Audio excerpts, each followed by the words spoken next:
you fall, watch you lose in control. I'm seeing red, watch you rise, watch you fall. Now I'm about to break, face the pain, no escape. Can you step to this? Face the pain, no escape. Can you step to this? Face the pain. Face the pain, no escape. Can you step to this? What's going on, fight fans? Welcome to a special episode of the Fix Fights podcast with Kurt and Ben. But as you notice, it's just Ben today. Don't be sad, though, because I have a very special guest joining me this week for our Jiu Jitsu fans out there. She is, quite frankly, one of the best submission grapplers, one of the best Jiu Jitsu players pound for pound in the world. We're going to talk about what she has going on here in the next few weeks and what she's been going on lately. But I'm joined by Elisabeth Clay. Thank you. Liz, how are you doing? I'm doing good. Thanks for having me on. Yeah, no, of course. I never know how to do those introductions. And again, I'm here without my co-host, so I'm flying solo today, but I feel like there's a lot of ways to describe you as a jiu-jitsu player, right? You have the ADCC trials, winning it at such a young age, but then you have all this stuff going on now. Like, how would you introduce yourself if you had to like give your elevator spiel of what are you as a jiu-jitsu player? Oh man, that's always a hard one. I always go on, like, obviously you kind of have a little bit of a spiel whenever you do seminars, and I teach a lot of seminars. So I'll go out there, whatever, introduce myself, name, like, honestly, I think that's a hard thing because I've done like the ADCC trials I won that at 16, but then I've also, like, I just placed silver at the IBJJF Gi Pan Ams, so it's not like I just do no gi. And I still have a long way to go within my career. Like, I'm only 21, so I'm in all reality, I'm really just starting out. So I think I don't know. That's a hard one. I never know how to introduce myself. So I think I kind of always, like, I skip that part. I'm like, you either know who I am or you don't. And I really don't know who I am. Like, I don't get my feelings hurt about it either. Mm-hmm. Yeah, no, I get it. And that makes me feel a little bit better about not knowing how to introduce you, I guess. So like you said, you just got second at Pans. Obviously, you know, you're competitive, maybe not the outcome you wanted, but now that you've had some time to think about it, how do you feel about your performances there? I had a good performance. Obviously, you know, silver's not what I wanted. I don't think any competitor, especially at a high level, goes in and is like, yeah, I'm totally happy with, like, silver. But it was my first Pan Ams as a black belt, and I've actually had my black belt for less than a year. So if you want to look at it from an outsider perspective, I did pretty good. I definitely have some things that I want to work on before Worlds that's coming up in the next couple months. But as far as my overall performance, I feel like I had a pretty good performance, and it was a decent showing for my first one as a black belt. Mm-hmm. And how's the knee going? I know the last time I spoke with you, it was giving you problems, but you had just also competed and won no-gi Pan Ams or double gold at no-gi Pan Ams. The knee's doing really well, surprisingly. Obviously, it's a little bit looser now that I've popped that MCL. But outside of that, I'm really not having any knee problems with it, surprisingly. Man, I feel like that's the story with a lot of jiu-jitsu injuries for a lot of people is like, yeah, I could barely walk for a couple days. It felt pretty catastrophic, but I just kept rolling and somehow I'm fine. Yeah, pretty much. Basically, after, like, it probably took it about a month. It was still pretty bad for about a month, but after that, it came back surprisingly well. Knock on wood. Yeah. And that kind of leads into, I guess we could talk about Pans a little bit more, but knock on wood, I hope it stays good for the next couple of weeks because, you know, WNO Championships coming up is like a huge deal, and I do want to talk about those. But also, you had a second match against Anna Carolina, right? Correct me if I'm wrong. You've only competed against her twice. Yep. So, you know, now seeing her gi and no gi, what can you take away from those matches that, like, you carry into who's number one championships, because she's in that division, obviously? She was really heavy passing, but it's nothing. Everything that I've, you know, had with competing against her isn't anything that I didn't really know before. Mm-hmm. So it's not like there's anything crazy. Obviously, it's different once you put hands on someone, but it's not a huge difference than what I expected. You know, fighting her, I figured she'd have really heavy pressure. She's phenomenal passing, so it's about what I expected going into it. Taking a little bit, having my partner smash a little bit more than they were previously. in the training just to get ready for the Who's Number One coming up. And so, but you've never faced her in this rule set. Like, how is the match differently under Who's Number One rules versus ADCC rules versus IBJJF rules? I would say the biggest difference would be this and the ADCC rules, and that's only because of the guard pulling rule. Outside of that, I don't feel like my game changes too much. If you look at my game in gi versus no gi, it's really not that different. Even IBJJF to submission only, I would say my game for the most part is pretty similar. I don't feel like my game changes that much. I know a lot of people change a significant amount based on the rule set, but I really don't think my game changes that much. So for me, it doesn't make a huge difference other than, again, that guard pulling rule. That's really the only one that's super different for me. And I would consider you pretty submission oriented. I feel like submission only is a rule set that suits you. Can you talk about that a little bit? Like, are you extra confident going into this type of rule set given your style? And I will say too, I feel like everybody says, "Oh, I'm always going for the kill. I'm always going for the kill."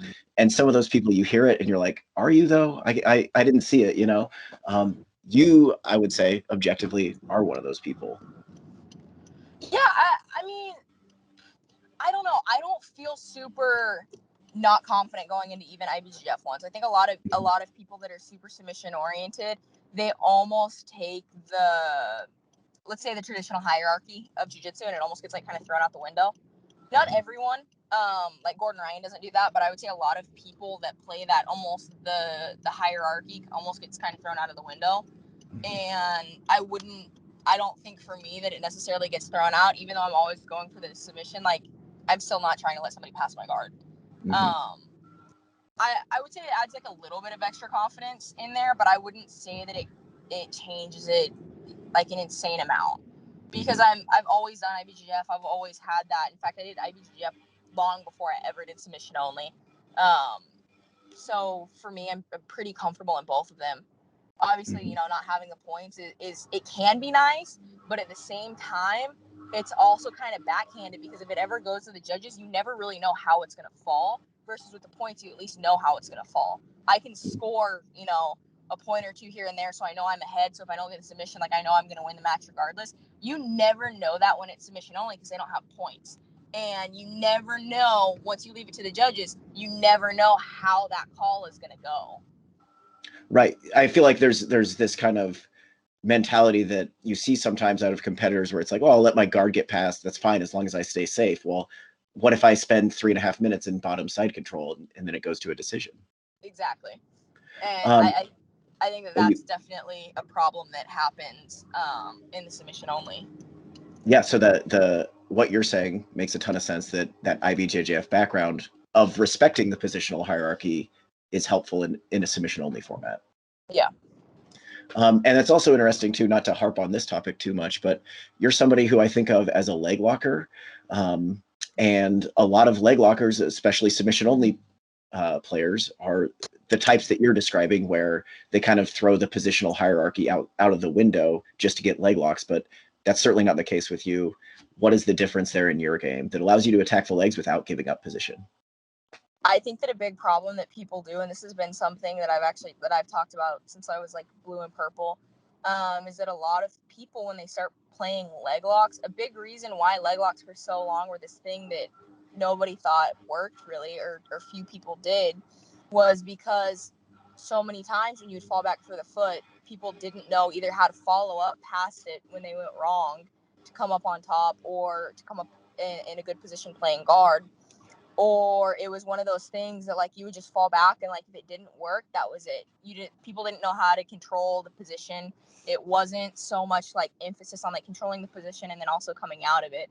I would say like over half of my training, when I'm playing legs, and that's not even like, I don't even play legs half the time, but half of the training when I'm doing that is training how to come up on top into a good position, or recover into the guard in a good position. And I think that that's a big thing that gets overlooked, because a lot of people are just, oh, I can just fall back and get the foot, and then they don't follow up on the rest of it. I think it's the same thing when you get like purple belts or like brown belts. They get super excited to start like attacking feet, and then the entire rest of their game falls apart because they completely forget about it. Like they just get tunnel vision on the legs. Yeah. And I think what happens too is we saw the defense catch up with the offense, because for a long time, I think guys could fall back on the legs, and it's like, well, I'm going to get a tap right away. Or if I don't get it then, I'm going to get it on the very next try. And defense is caught up. So kind of what you're describing, you have to focus on getting a good position from that. Moving on, though, I do want to talk some more about these Who's Number One championships, because there's some heavy hitters in your division. I rewatched your match with Gabby Garcia this morning. A very close match in retrospect, really enjoyable. What are you able, if anything, to take away from that experience going into potentially facing her again? I would probably just get working sooner. I think that was the biggest thing, is that time goes by really fast. It was my first ever 15-minute match. 15 minutes sounds like a really, really long time till you're in it. That goes by extremely fast. I remember being in it, and then all of a sudden I'm hearing there's 10 minutes left. 10 minutes left. So I would probably just get to working sooner than I did. But there wasn't a big thing in that match that I looked at it and I was like, oh, this was your hole. You had a big mistake here. I think I would just start to get to working sooner on the upper body than I did. So is that the match that everybody wants, or is that the match you want, or is there a match that you want the most out of that bracket? Not really. Honestly, the entire there's not one match that I look at and I'm like, I want that match, or one that I look at and I don't want that match. Mm-hmm. I kind of I'll get what I get, whatever they pair me up with, and hopefully we'll go all the way to the finals. Mm-hmm. That's where I'm at. Yeah. So, looking up and down this division, we don't have to go through every name, but there's a mix of veterans and then some of these kind of dark horses or more unknowns. Are you thinking about that kind of aspect of it at all? Is maybe I haven't seen much of these women in this rule set or never faced them, versus maybe I have wins over some of these women. Are you thinking about particular opponents in that way at all? Not really. I'm not somebody, I don't watch a ton of film. I don't watch. So for me, even if they've competed in the rule set previously, unless I've actually fought them before, I'll have an idea of their game more so because my coaches will watch video on there, but I'm not somebody that watches a ton of film anyway. So for me, it's not, I don't sit there and I think you have two types of people. You have people that they obsess over it and they'll watch every single part of their opponent's game, everyone's game, and that works well for them. Or you have the people that they don't even really look at any of it, and that's more so where I fall into. To me, it's my coach's job to go and look at all the film and then to tell people what they need to change when they're rolling with me. That's not something that I should be stressing about and doing. Mm-hmm. Interesting. And you train at Aries, correct? Yes. So I feel like I typically see Samir in your corner. Who is your typical kind of coach? It's usually Samir Cushinho. And what are they like? Obviously, they're still active competitors. What are they like as coaches? They're great. Honestly, I train under Samir, but Cushinho ends up being the one that coaches me most of the time at super fights or even competitions. They're great.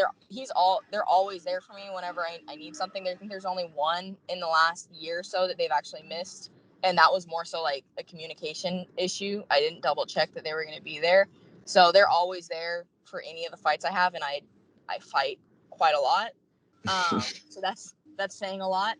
So their greatest coaches are always there, and always fixing the problems within the game, which is nice. Then I don't have to be doing it for myself. Yeah. So how would you describe their jiu-jitsu, their styles or their approaches to jiu-jitsu? I would say Samir's is a lot more if you're talking about somebody that watches everything, it's Samir. Samir watches everything. Random little opens that some random little purple belts competing in, Samir's watching it. Samir's is his approach to everything is probably the complete opposite of mine. He's always watching stuff. He'll come in and he'll be like, did you see that this match it this weight and this open? And he watched the entire thing, and he'll be like, and I saw them do this one thing, and then come in and start drilling it. And it's great because then I get to drill that side of it. And then Cushinho's is Cushinho doesn't watch as much film. He definitely watches film, but not as much.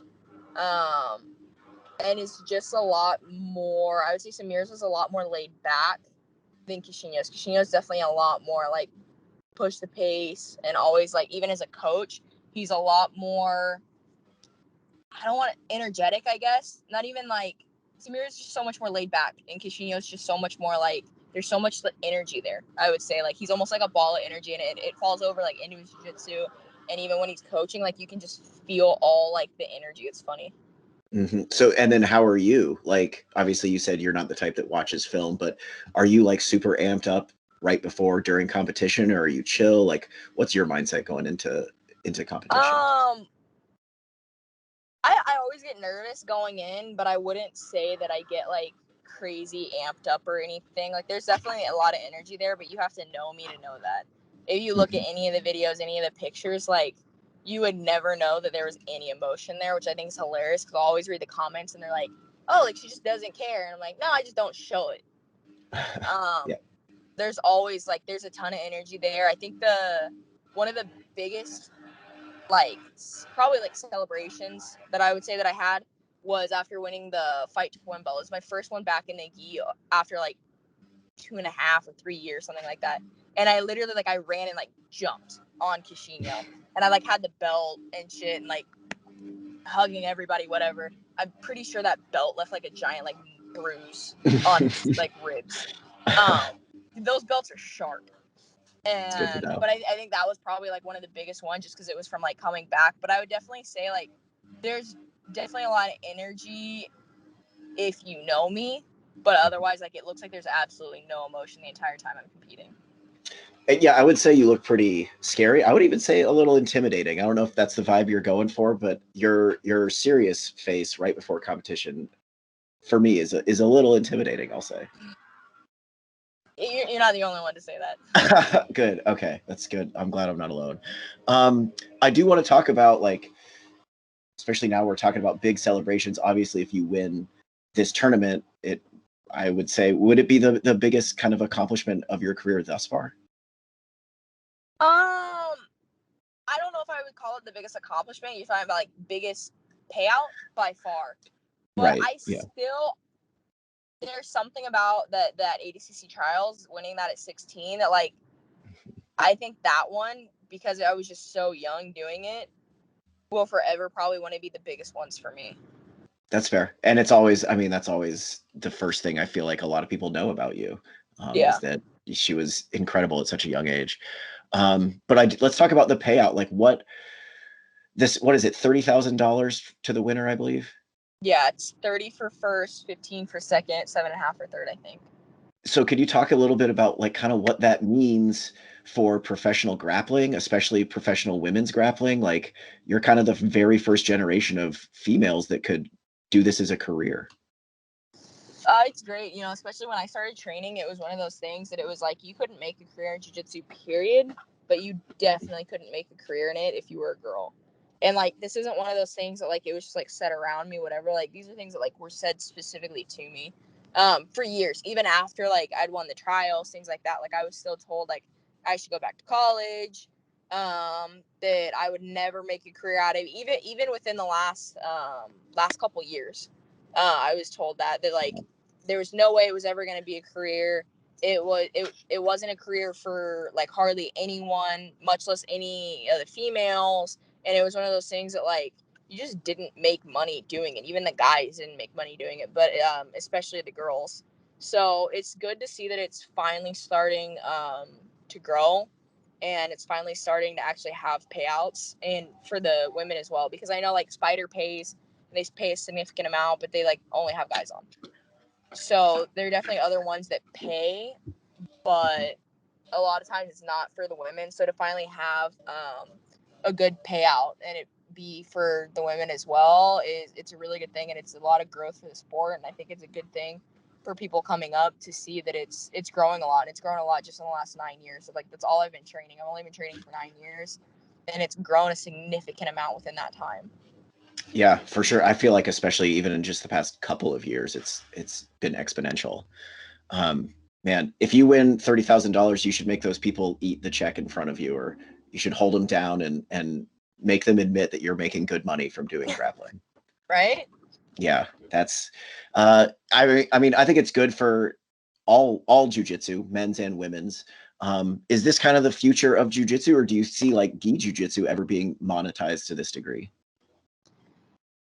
I would hope that it is. I think that there are things like, again, like I said, like the Spider has that, and Spider pays really well, and Spider's in the gi. There are definitely things in the gi that pay well. And even if, let's say, IBJJF Worlds, like, they don't pay, but if you win IBJJF Worlds, the amount of money that you can then charge, even at seminars, fights, things like that, go up.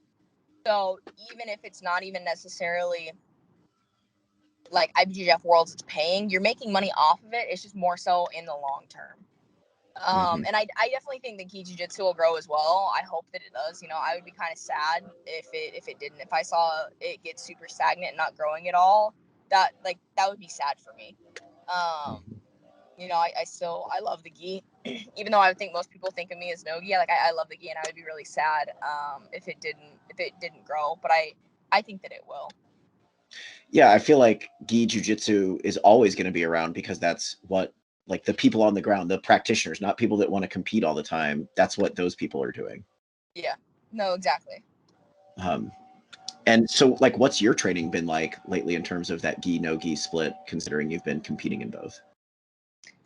It depends. So like before Pans, I was training no-gi like 4 times a week probably, and then gi was like, geez, I was training like 4 times a day. So I was training gi like 3 times a day, and then no-gi like 4 times a week. And then now I'm still training a lot, but I'm adding in like extra no-gi sessions at night or even in the morning. Just after gi, like throwing on no-gi and then just training extra no-gi. Awesome. And then jumping back into this Who's Number One Championships talk. First of all, do you know how the brackets are going to be made, or have you been told that? No, I think they're gonna announce it the day before. Yeah, I was just curious if you had any idea if it was going to be random or seeded or I have however no they were going to do that. at all. Do you have any? You're completely open to any first round match? You don't have anybody Yeah, you like for sure want to face? not really. I really like. There's not anything that I look at and I'm like, I don't want that match. Mm-hmm. Yeah, there's nothing crazy really. I think however they do it, it's gonna be good. Right on. And then if you had to predict, let's say you make it to the finals, who do you think you could be facing there in the finals? I would think Gabby, Mm-hmm. Yeah. but I mean that's one that like I don't think anybody's gonna bet against that. Mm-hmm. I mean, well, that division right now is super interesting. Consider it with Nachieli, being pregnant in a way right now, and her just beating Gabby. I think there's a lot of players in that division. I think a lot of people probably rightfully expect Gabby to win, or she's maybe the favorite. But man, there's a lot of fun going on in that bracket. It'll definitely be a lot of fun to watch. Yeah, no, I'm excited. And then kind of jumping back, talking about being a professional grappler as a career. I guess first of all, like you're somebody who's doing that, right? You're doing jujitsu as a career right now. That's how Yep. you're supporting yourself. What is that? What is your day to day? What is your week to week like? Like you don't have to get into the specifics, but like how are you paying your bills? Like what is the grind like for you? Training, 3 to 4 times a day, and then most weekends I'm gone either teaching seminars or fighting. Yeah. Just it sounds exhausting. I mean, as somebody It who can be. I like jujitsu, that still sounds exhausting. And then what advice, like if there's a young girl who started jujitsu and is showing some promise and she says, oh, I want to do this as a career, like what is your advice to her? Oh man, it's not going to be easy, and there are going to be a lot of people that are going to tell you you can't do it, and they're going to be points that you're not even going to think you can do it, and you just keep going. Mm-hmm. Is it I've kind of talked to you about this before, but like do you have any advice for women in general in jiu-jitsu, being such a male dominated sport? Like obviously in some ways it's going to be harder, but like how do you continue on and continue to succeed in jiu-jitsu in the face of that? I don't know. I don't really think it makes it that much harder, in all Mm-hmm. honesty. Like if you look at the guys divisions are so much more stacked. And like there's so many more people that I feel like it can be harder to break out being one of the guys. Being one of the girls training, like, oh yeah, like the guys are stronger, whatever, but the guys are stronger, so then when you go to compete, it's easier. I don't really think there's this whole, oh, it's a male dominated sport, so it's so much harder for women to get in there. It can be harder if you have a gym that's shitty, that, you know, is a shitty environment, but that's just a shitty environment, period. And even a decent guy that's going to go in there is not going to like the environment. It doesn't even necessarily have anything to do with like being a woman in the sport. So, and then, yeah, I'd be remiss if I didn't ask you, right? There's a lot of stuff going on in jiu-jitsu right now, some unsavory elements as it relates to women and how they're being treated in certain gyms. What are your thoughts on that? Or do you have any thoughts? Can you speak on that a little bit from your perspective? Being in sports my entire life, this is one thing I kind of try to stay out of it, but I've seen both sides. I've seen coaches that didn't do anything, had their like cameras were everywhere, didn't do anything. I've seen like nothing ever happened, but seen their careers be ruined over it when nothing happened. But then I've seen the opposite as well, where I've seen like boys and girls who have gone through horrible things, and it ruined not even just as their careers, but like as people. It's a hard thing to come back from. So I think it's a hard thing because in all reality, nobody but those two people involved know exactly what happened. But again, if you're looking at it and it's happened in the same school, like 5-6 people, there's probably an environment that's being made that's fostering that, and that's a problem, and that needs to be solved. And are there any, like, again, like advice to women, like any red flags about culture that they should be wary of, or what are good things they should look for? Like, I assume if they walk into Aries, what is a new female student going to see that's like, oh, this is why it's comfortable here, this is why it's safe here? There isn't. I think you can go into some gyms and there's like, I've gone to gyms and you'll hear them and they talk about women in like a horrible way, like they're just something that's there, and they're constantly talking about how they're going to strip clubs on the weekend and talking like, even if you're doing that stuff, like that's not something that you should be bringing into the gym and talking about the whole time. And I think even if it's not leading to anything necessarily bad happening, that's just not an environment that I think you want to foster. And it's not an environment I want to be in personally. And I don't. That's not an environment that we have there. Like, you don't have people sitting there and talking about like, oh, there was this hot chick, and then there was that one, and there's so and so, wasn't so and so this and so, and like, there's a difference between talking about you finding somebody attractive and versus like you talking about somebody finding somebody attractive, but it's almost in like a derogatory way. Yeah, no, it strikes me as a matter of like respect, or recognizing that you're going to make other people in the room feel uncomfortable if you talk like that. Exactly. There should be a certain amount of respect in there, and that's something that you should look going in a gym with anything. There should be respect for everything across the board, however that is. Absolutely. So let's change gears a little bit. I want to talk a little bit about ADCCs, which I'm sure like you cannot freaking wait to happen and compete in.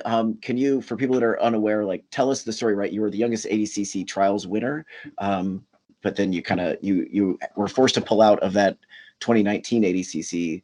What did that feel like? Can you kind of tell us that story?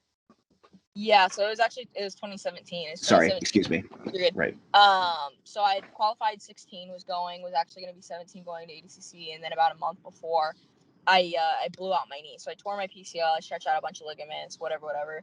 Knee was constantly popping out of place when I was training. I had to pull out of that one, and that was devastating. To say, like, couldn't put it any other way. That was absolutely devastating. To have to do that and to have it be like that. But I was able to.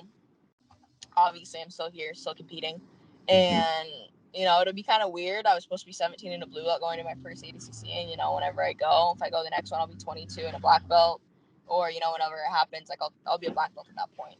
And so for me, looking at it that way, like, it's kind of weird.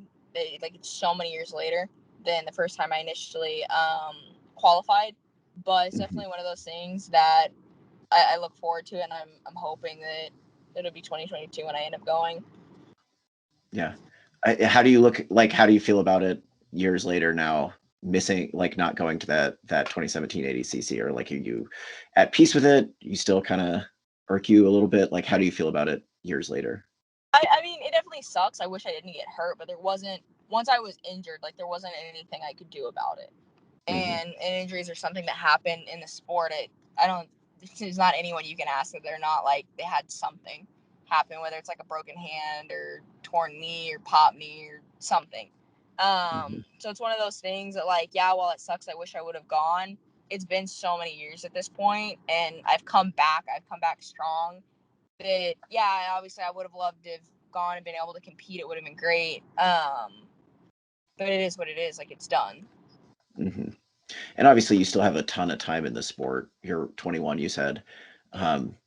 So like, is ADCC gold, is that still kind of the number one career goal for you?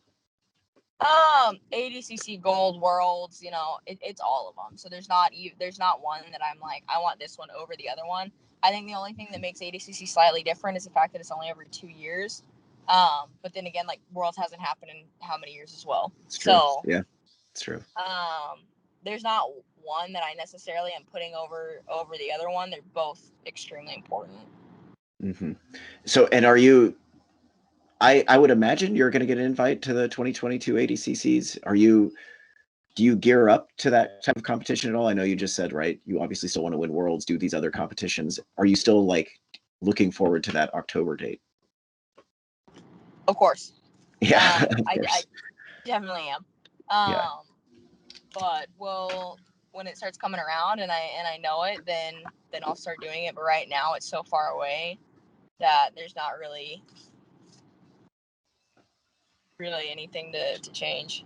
Yeah, I will say, as a grappling fan, it feels far away, but oh so close. Because as a fan, like, of course, as a competitor, I'm sure you want it way more than we do as fans. But as a fan, it's just like, I cannot wait for ADCCs to get here.